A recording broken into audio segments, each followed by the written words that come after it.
అన్న నమస్తే అన్న. నమస్తే. అన్న రీసెంట్ గా కన్నప్ప మూవీ వస్తుంది కదన్న, ఎలా ఉండిపోతుంది అనుకోవచ్చు? బాగానే ఉంటుంది, దేవుడి గురించి కదా. కన్నప్ప శివుడిది రుద్రతాండవం కనపడుతుంది. అంటే శివుడి పాత్రలో అక్షయ్ కుమార్కి ఇవ్వటము అని ఇప్పటివరకైతే అదే వీడియోలో బయటపడుతున్నాయి.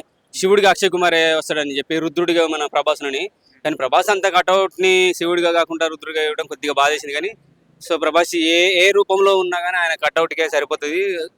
అలా సినిమాకి మెయిన్ ప్లేస్ పాయింట్ ఏదవుతుందంటే, నేను ప్రభాస్ పాత్ర అది ఏ రూపంలో ఉన్నా సరే, రుద్రుడైనా కానీ శివుడు రూపంలో ఉన్నా కానీ, కానీ అక్షయ్ కుమార్ కాకుండా మనోన్నే పెట్టుంటే ఇంకా అసలు ఒక రేంజ్లో ఉండేది.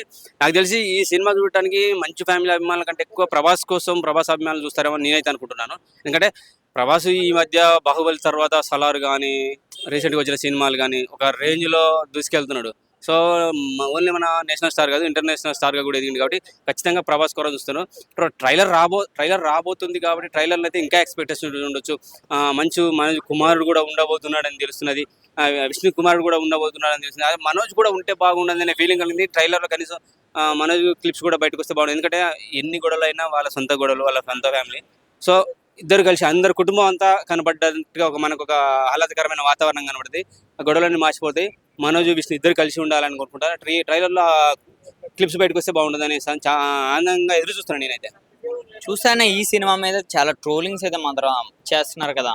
అంటే రీసెంట్ గా ఆయన ఇచ్చిన ఇంటర్వ్యూలో అవ్వచ్చు, ప్రతిదాన్ని కూడా చాలా కాంట్రవర్సీ అయితే చేస్తున్నారు బయట ఎవరైతే ఉన్నారో సోషల్ మీడియా వాళ్ళు. దేనికని అనుకోవచ్చు అంటే మంచు విష్ణు గారు 10 years కష్టపడి తీస్తున్న కన్నప్ప మూవీ ఎలా అది ఇలా చేయడం అసలు ఎంతవరకు కరెక్ట్? అది వాళ్ళు స్టోరీ ఎప్పుడు రాసేసుకొని స్క్రీన్ ప్లే ఇప్పుడు అనుగుణంగా మార్చేసుకొని 10 సంవత్సరాల నుంచి కష్టపడుతున్న సినిమాని ఈ ట్రోలర్స్కి ఏంటంటే వాళ్ళకు ఎంతసేపు ఎవరిని ఎదుటి ఎప్పుడు తిడదామా, ఎప్పుడు మనం హైలైట్ అవుదామా ఇదే చూస్తుంటారు. ఇప్పుడు మంచి ఫ్యామిలీ ఏంటంటే వాళ్ళకి బాగా ఈజీగా దొరికింది. మంచి అంటే చల్లదనం కదా, వీళ్ళు కూల్గా ఉంటారేమో, తిట్టినా పట్టించుకోరేమో, ఈ టైప్లో ఆలోచించుకుంటూ పోతున్నారు. ఒక్కొక్కరే మీ బతుకులు చెప్తున్నాను కదా, ట్రోలర్స్కి ఒకటే ఒక మాట చెప్తాను, మీ బతుకులు ఇంత ఎప్పుడు ట్రోల్ చేసుకున్నంత సేపు మీ బతుకు ట్రోల్ చేసుకుంటూనే ఉంటారు.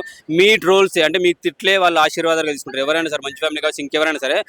చాలా మనకు ఒక సామెత కూడా ఉంది, ఎదుటోడి తిట్లే మనకు ఆశీర్వాదాలుగా తీసుకోవాలని చెప్పేసి. సో అది ఆశీర్వాదాలుగా తీసుకుంటున్నారు. వాళ్ళ కుటుంబం ఈ సినిమాతో మంచి సక్సెస్ఫుల్గా ముందుకు అడిగేస్తుంది.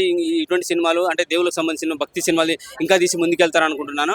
మీరు ట్రోల్ ఎంత చేసినా కానీ వేస్ట్, ఈ సినిమా గురించి చేసినా ఎంతగానో వేస్ట్. ఎందుకంటే దేవుడికి సంబంధించిన సినిమా కానీ ప్రపంచవ్యాప్తంగా మన తెలుగు ఫ్యామిలీ కాదు, ఇండియన్ ఫ్యామిలీలు కూడా ఉన్నారు. వాళ్ళు ఈ సినిమాకి ప్లస్ అయ్యే అవకాశం ఉంది. వాళ్ళ వల్ల సినిమాకి చాలా ప్లస్ అయ్యే అవకాశం ఉంది. ఎందుకంటే భక్తిలో మన దేశాన్ని మించిన దేశం లేదు.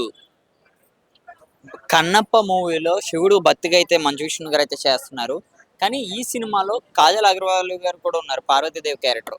మరి ఆమె కంబ్యాక్ అనుకోవచ్చు తెలుగు ఇండస్ట్రీకి? మనం ఖచ్చితంగా ఈ సినిమాతో ఆమె కంబ్యాక్ అనుకోవాలి. ఎందుకంటే మ్యారేజ్ తర్వాత చిన్న చిన్న అసలు ఎక్కడ చేసినట్టుగా కనపల్లే, వచ్చింది 1-2 సినిమాలు చేసింది, సత్యభామ సంథింగ్ ఏదో చేసింది, కానీ పెద్దగా ఇంపాక్ట్ ఇవ్వలేదు. ఈ సినిమా పార్వతిగా కాబట్టి, దేవుడు సంబంధించింది కాబట్టి, చరిత్రకు సంబంధించి కాబట్టి ఖచ్చితంగా ఆమె వల్ల ఆమెకే కాదు ఇండస్ట్రీకి కూడా మళ్ళీ ఒక అంటే చరిత్రలో మనకు సావిత్రి లాంటి వాళ్ళు పెద్ద పెద్ద స్టార్ హీరోలు చేసి ఎలా అయితే ఈరోజు మనకి ఇప్పటికి కూడా మర్చిపోయిన విధంగా వాళ్ళు స్థిరపడిపోయారు మన గుండెల్లో, అలాగే కాజల్కు సెకండ్ ఇన్నింగ్స్ అనేది చాలా పెద్ద గుర్తింపునిస్తుంది. అలాగే ఫ్యూచర్లో ఆమెకు మంచి అవకాశాలు వచ్చే అవకాశం ఉంటుంది. ఇక గ్లామరస్ పాత్రలు కాకుండా డీ గ్లామరస్ అంటే ఒక దేవతల పాత్రలు కావచ్చు, ఒక మంచి డీ గ్లామరస్ పాత్రలు కానీ దొరికే అవకాశం ఉంటుంది. అంటే పెర్ఫార్మెన్స్ ఉండే అవకాశాలు ఖచ్చితంగా దొరుకుతాయి ఈ సినిమా తర్వాత ఆమెకి. థ్యాంక్ యూ అన్న.